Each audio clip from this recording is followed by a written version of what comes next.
ஒரு நபர் ஒரு ஓட்டுன்றதுனால உலக அளவுல சில டேட்டால சில தீவுகள் ஐலாண்ட்ஸ் சில நாடுகளில் இருந்து பறிக்கப்பட்டிருக்கு.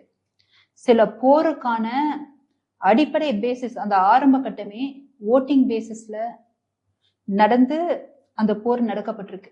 எல்லாம் பாத்தீங்கன்னா 1 ஓட்டு 2 ஓட்டு 3 ஓட்டு. ஒண்ணுல ஒரு சின்ன எக்ஸாம்பிள், இப்பதான் அது ஒரு ஆர்டிகல் ரெடி பண்ணிட்டு இருந்தேன். இந்தியால நடந்த சினாரியோ மட்டும் நான் சொல்றேன் பாருங்க. ஒரு ஓட்டு எவ்வளவு முக்கியம் அப்படின்றது பேஸ்டான ஒரு இந்தியன் கான்ஸ்டிடியூஷன். குஜராத்ல மஹந்த் பரத் தாஸ் அப்படின்ற ஒரு நபர், மலைவாழ் நபர், இது எல்லாமே நீங்க நியூஸ்ல பார்த்திருப்பீங்க. அந்த இனத்துல அவர் ஒருத்தர் தான் மிஞ்சி இருக்காரு. அந்த ஒருத்தருடைய ஓட்டு மிஸ் ஆயிடக்கூடாது அப்படின்றதுனால அதே கார்டுல இந்த போலிங் இந்த ஓட்டிங் போல் வந்துட்டு அங்க வச்சிருக்காங்க. ஒரு ஓட்டு எந்த அளவுக்கு முக்கியம் அப்படின்ற ஒண்ணுக்கான எடுத்துக்காட்டு. 1962ல 2 எம்பிக வந்துட்டு எலெக்ட் ஆகி 3 ஓட்டு டிஃபரன்ஸ்ல ரன்னர் அப் பண்ணாங்க. அவங்க யாரு என்னன்னு சொல்றதுக்கு முன்னாடி, ஏன் நான் 1962 கதையை நான் சொல்லலைன்னா அதுக்கப்புறம் நிறைய மாத்திட்டாங்க. எதிரியா இருந்து அவங்களும் இப்ப கொஞ்சம் குழாவிட்டு இருக்காங்கல்ல, அதனால அவங்க யாரு என்னன்னு இதுல சொல்லல. இப்ப நான் அடுத்து வரேன் பாருங்க.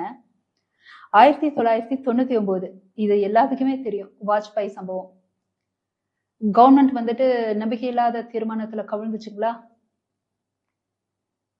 ஒரு ஓட்டு டிஃபரன்ஸ்ல, கரெக்டுங்களா? லோக்சபா எலெக்ஷன்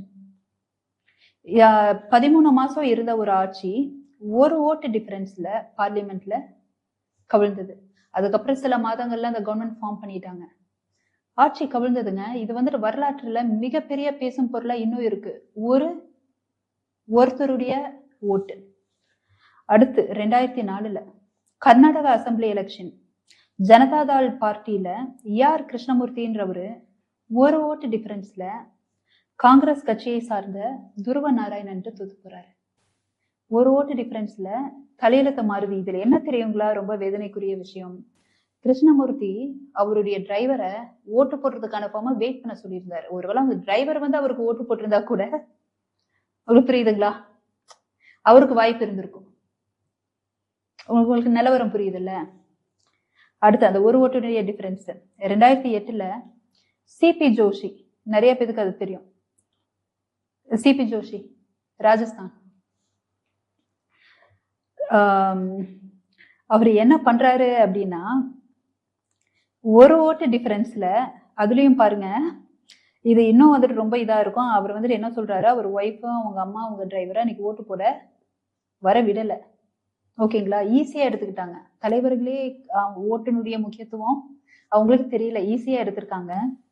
சிபி ஜோஷி ஒரு ஓட்டு டிஃபரன்ஸ்ல கல்யாண் சிங் சவன் அப்படின்ற ஒரு நபர்கிட்ட தோத்து போறாரு. அன்னைக்கு அவங்க அம்மாவோ அக்காவோ இல்ல டிரைவரோ யாராவது 2 பேரும் வந்து ஓட்டு போட்டிருந்தா, ஏன்னா யாராவது ஓட்டு போட்டா டையா இருக்கும், அப்புறம் லாட்ரி பேசிஸ், 2 பேரும் ஓட்டு போட்டிருந்தா அவரு வின் பண்ணியிருந்துருக்கலாம். வேற யாரும் இல்ல, அவங்க குடும்பத்திலேயே. அப்ப எந்த அளவுக்கு அவேர்னஸ் இல்ல பாருங்க. ஒரு ஓட்டுநருடைய மரியாதை உங்களுக்கோ எனக்கோ தெரியலன்றது மேட்டர் இல்ல, தலைவர்களுக்கே இல்ல தலைவரா ஆகணும்னு நினைக்கிறவங்களுக்கே தெரியல. 2015 குல்விந்தர் கார் ரங்கி, காங்கிரஸ் கட்சியை சேர்ந்தவர். எந்த எலெக்ஷன்லனா மொஹாலி முனிசிபல் கார்பரேஷன் எலெக்ஷன்ல ஹசத் குரூப் சார்ந்த நிர்மல் கார் அப்படின்ற ஒருத்தட்ட ஒரு ஓட் வித்தியாசத்துல ஜெயிக்கிறாரு. அதாவது ஒரு இயக்கம் சார்ந்தே ஜெயிக்கிறாங்க. அதாவது நான் சும்மா ஒரு சாம்பிள் தான் உங்ககிட்ட சொல்லிட்டு இருக்கேன். ஒவ்வொரு வருஷமும் இந்த மாதிரி நிறைய நடந்துட்டு இருக்கு. நான் முக்கியமான புள்ளிகள் மட்டும் சொல்லிட்டு இருக்கேன். இது 2017 பிஎம்சி எலெக்ஷன், முனிசிபல் எலெக்ஷனுங்க, மும்பை. சிவசேனா கட்சி ஆரம்பத்துல வந்து பாத்தீங்க அப்படின்னா சுரேந்திர பகல்கார் சிவசேனா அவர் வந்துட்டு வின் பண்ணதா இருந்தது. ஒரு ஓட்டு டிஃபரன்ஸ்ல ஜெயிஸ்டாரு அப்படின்ட்டு போய் அந்த அட்டுல் ஷான்ற ஒருத்தர் பிஜேபி கேண்டிடேட் போய் எனக்கு ரீகவுண்ட் நான் பண்ணணும்னு போய் கிளைம் பண்றாரு. ரீகவுண்ட் பண்ணி பார்த்தா ஒரு ஓட்டு இவருக்கு அதிகமா ஆகுது, டை ஆகுது. லாட்ரி பேசிஸ்ல எடுத்தாங்க. ஒரு ஓட்டுடைய முக்கியத்துவம் என்ன? இது வந்துட்டு வெறும் இந்தியாவுடைய ஒரு முக்கியமான லிஸ்ட்டுங்க. வேர்ல்டு அளவுல என்னென்ன மாற்றங்கள் நடந்திருக்கு தெரியுங்களா? கண்டங்கள் பிரிஞ்சிருக்கு, கண்டங்கள் சேர்ந்திருக்கு, கண்டங்கள் உருவாகி இருக்கு. ஒரு ஓட்டு டிஃபரன்ஸ்ல போர்கள் தொடங்கி இருக்கு.